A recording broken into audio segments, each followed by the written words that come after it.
You are watching DHTV from California State University, Dominguez Hills.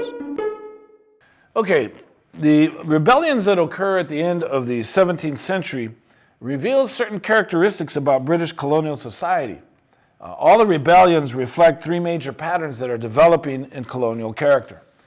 The first pattern is you have internal social and religious conflicts. The second pattern is that it is a reaction to outside control. And the third pattern is the fear of native people's resistance to expansion. Now, let's take a look at Bacon's rebellion. There's two popular interpretations amongst historians writing about early Virginia's internal conflict. It was a popular democracy rising over the rule of a corrupt government by Governor Berkeley. And so this is issues that are related to the control of a theory of mercantilism and the navigation acts that are trying to control Virginia society. And the other is Governor Berkeley, who's a friend of the native by defending them against racist land-hungry settlers. But basically, the rebellion reflected long-standing social tensions within Chesapeake society. Many historians argue that the expansion of the poorest sections of society, tensions mounted due to lack of opportunities and political disfranchisement. And so this is what happened with regards to the release of frustrations that the Bacon's Rebellion took on Native Americans.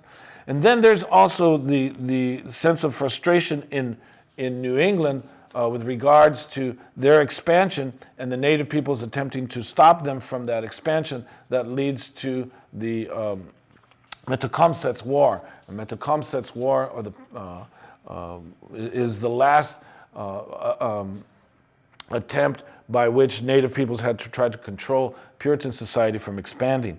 So what's going to happen is that the Crown is going to try to restore its imperial policy over the colonies, and it's going to create navigation acts which restricts the colonies' attempt by which to make their own profits.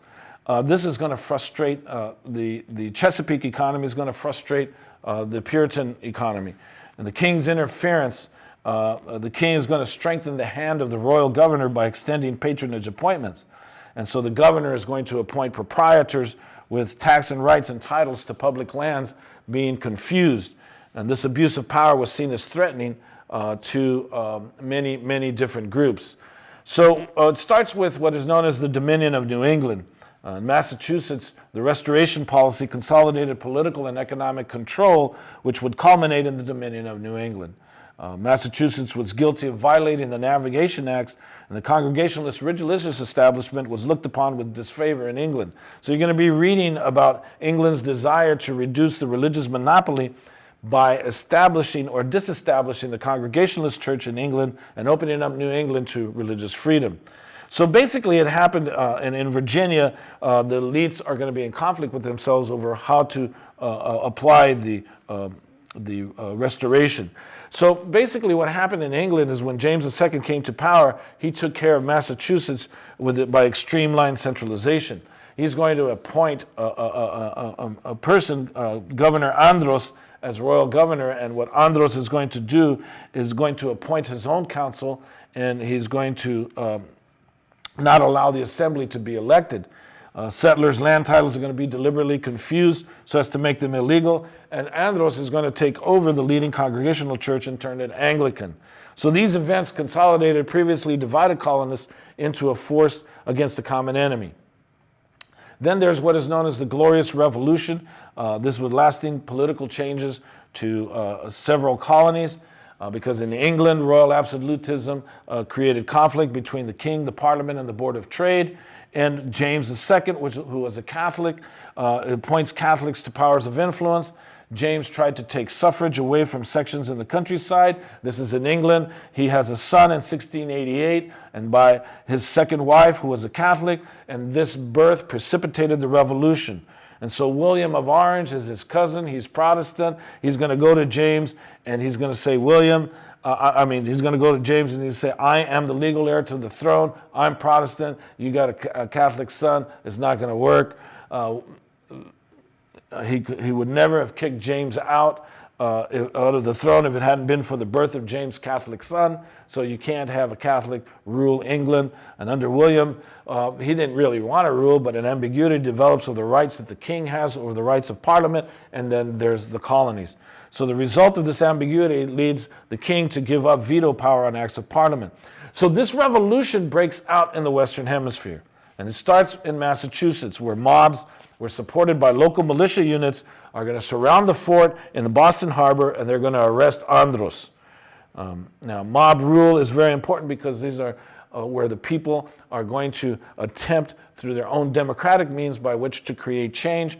They go and protest. This is why today there is a tradition of people's having mass demonstrations against political leaders, walking in the streets and clamoring for change. Mob rule. One of the things that happens is when you do this, the elite listen because they don't like the idea of people rebelling against them. They fear for their lives. So the legitimacy of the new leadership is unclear, but nonetheless what's going to happen is that at least Andros is going to be overthrown and a new charter established. There's going to be what is known as Leisler's Rebellion that's going to break out at the same time of mob rule in Massachusetts. It was also a political and social conflict where the English elite classes were growing and they were consolidating power by having favorable relationships with the proprietor and obtaining patronage positions. And this alliance created animosity and bred resentment, as you're going to be reading. Then there's in Maryland. Maryland is going to have some problems with regards to taxes, and a Protestant association is going to be formed, and there will be protests there. So there's going to be a reorganization of the colonies at the end of this century that becomes very important because the Navigation Acts are going to be reinforced in 1696, where you're going to have a Vice Admiralty Courts and a Board of Trade. I just spoke about Maryland with regards to the Protestant Association as they declared their loyalty to a new Protestant king. This is what Maryland was all about. And then I'm into the next slide, which is Imperial Reorganization. The old lords of trade are going to be transformed into viable, what is known as the Board of Trade. And this group is going to influence the rise of royal colonies in the Western Hemisphere.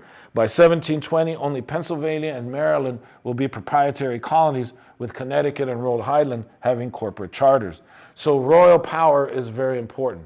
And the Imperial Reorganization is key because what will happen is the colonists are going to be allowed to organize politically, but the crown is going to begin to interfere in their ability to trade, especially internationally. So what's going to occur and what's going to be very important for us to appreciate is something that's going to be happening in the South. And then in the South, it's known as slavery.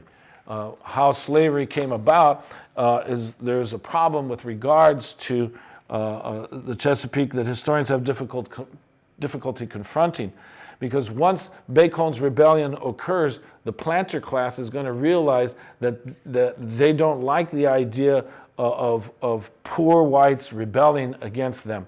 So they're going to replace the threat with African slavery. Now, African slavery is important here because this begins the foundation of racism in America.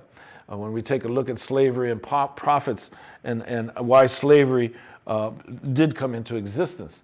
And usually what historians understand is that wherever there were white indentured servants rebelling, the master class decides to conveniently replace the threat with African slaves.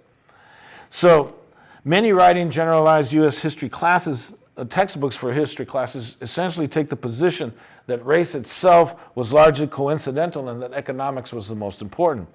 Because after all, the Spanish, the Dutch, and the Portuguese were also involved in the slave trade. So the easy answer becomes, how did slavery become racially defined?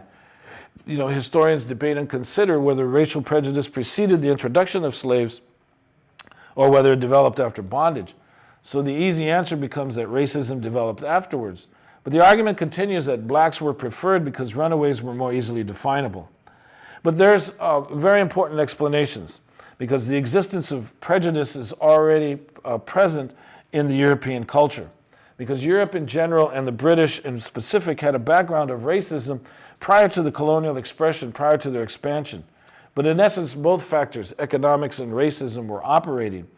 There were black and white servants, and colonizers had no idea of slavery, but after 1650, the emphasis on color evolved, and the distinction was needed between servitude and slavery so as to encourage settlement.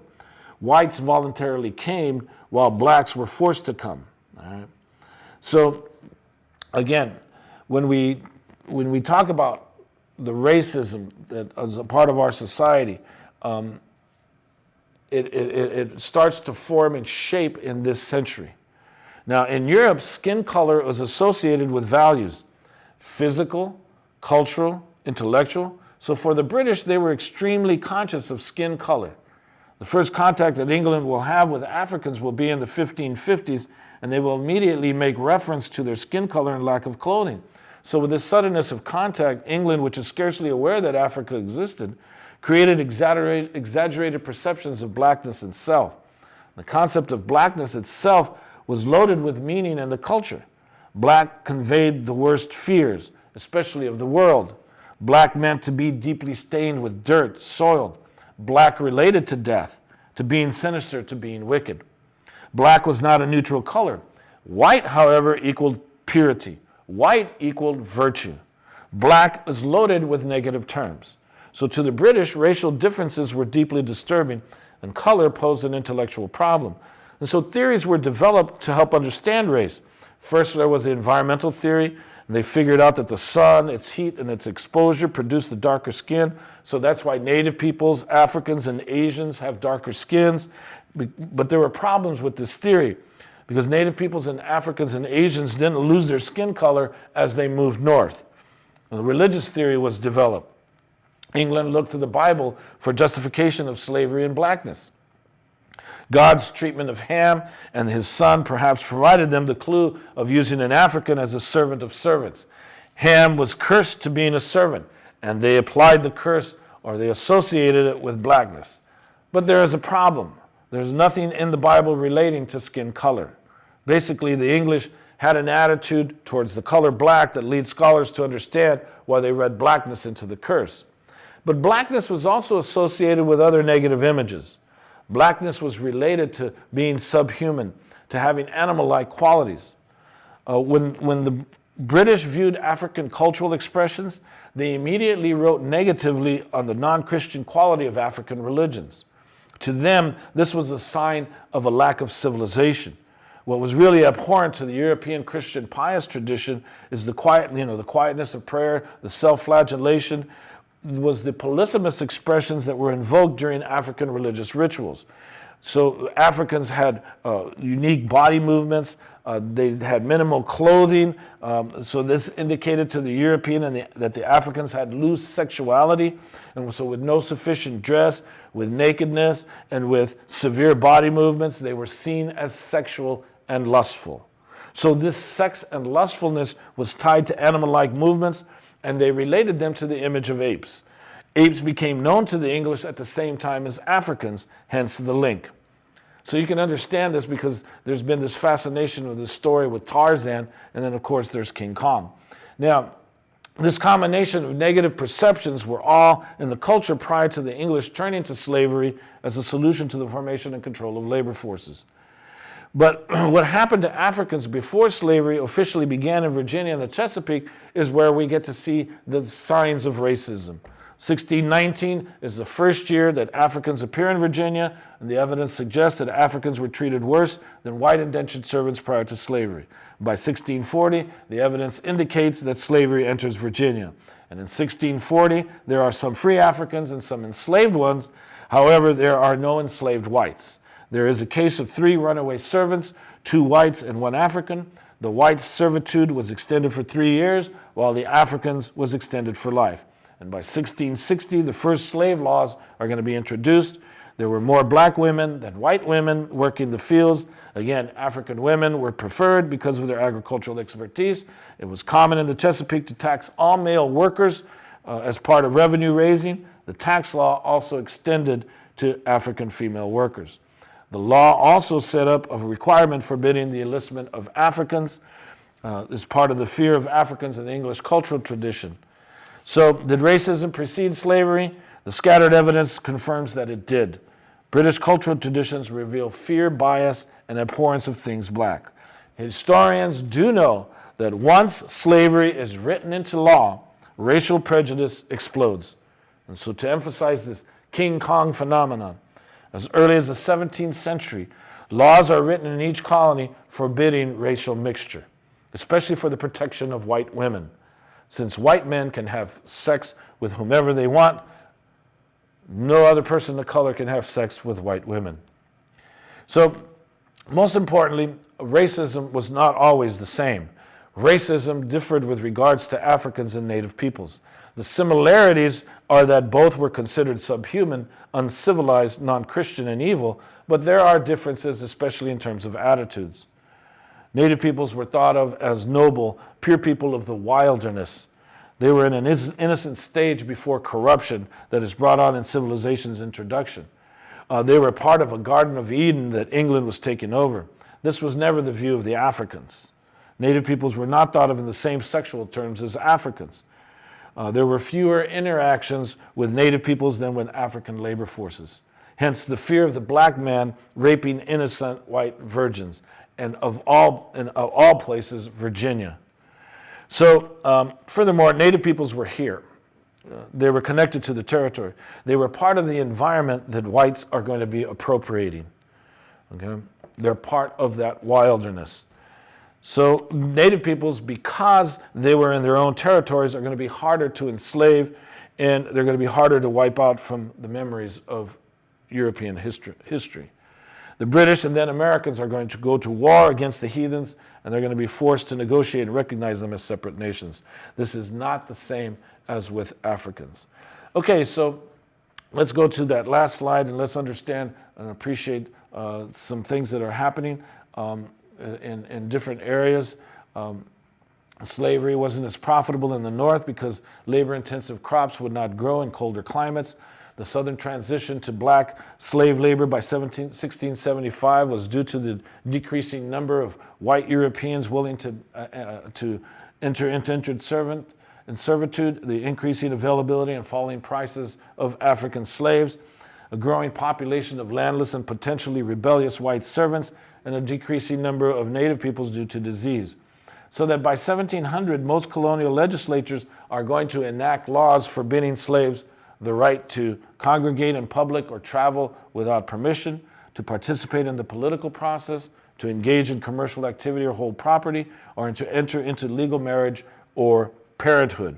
As you're going to be reading, don't have time to cover all of these aspects, but just recognize that as you're reading on the different development in different areas of the colonies, of British North America colonies, recognize I just shared with you the foundation of Massachusetts and Virginia, but by 1600 the French are developing a fur trade in Canada.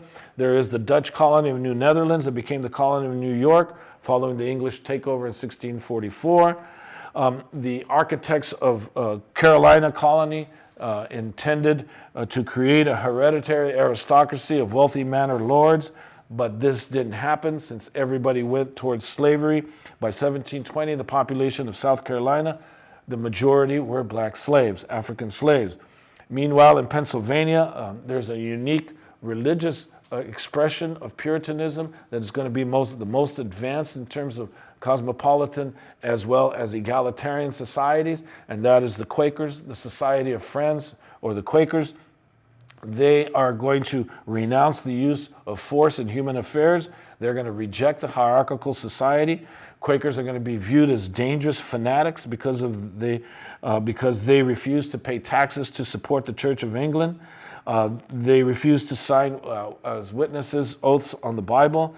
They refuse to defer to their superiors in their customs and speech. And most importantly, what was threatening to everyone was their acknowledgement of the spiritual equality of the sexes. William Penn, when he started Pennsylvania, intended to blend peoples of all backgrounds into a peaceful coexistence. So we can appreciate something that the most positive colony that attempted not to participate in the racial exploitation. And then there's something happening in the Spanish world. When the Spanish, remember, one of the things you have to remember is that the first European language in what will become the United States is Spanish, not English. When the Spanish are attempting to colonize the region and what has eventually become New Mexico, the Pueblos are going to revolt, and this is going to send reverberations throughout in the 1680s. Spain's colony in Florida could not survive due to disease, so the missions are going to thrive, and the English colonists from South Carolina are going to begin to attack the Spanish in Florida. So let's appreciate, again, the experiences, and we'll end this and continue in the next unit. You are watching DHTV from California State University, Dominguez Hills.